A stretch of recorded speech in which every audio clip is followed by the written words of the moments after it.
Welcome to the Slop Temple. We pray this video helps. You start by making sure the mobile hotspot is live and reachable. Turn on the hotspot, confirm mobile data is active, and check battery level so it won't drop mid-process. Next, set or verify the SSID and a WPA2 password so the Chromebook can authenticate. On your Chromebook, open Settings and go to Network, then Wi-Fi. Enable Wi-Fi so it can scan networks. Once done, keep both devices near each other to avoid signal issues while you proceed. Now you'll choose the hotspot from the Chromebook's Wi-Fi list and authenticate. Tap the SSID you set earlier and enter the WPA2 password exactly. Use the Show Password option to confirm if you're unsure.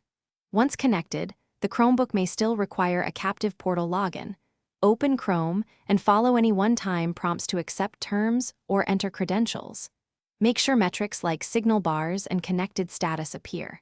If the connection seems slow, move closer to the hotspot and retry. Finish by confirming the Chromebook has internet. Open a site or run a quick network check.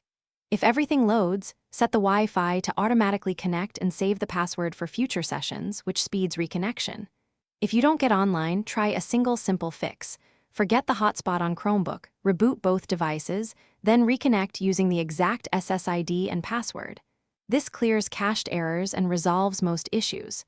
If still blocked, check mobile data allowance and carrier settings as a final step. Thanks for watching. Consider subscribing if we helped you.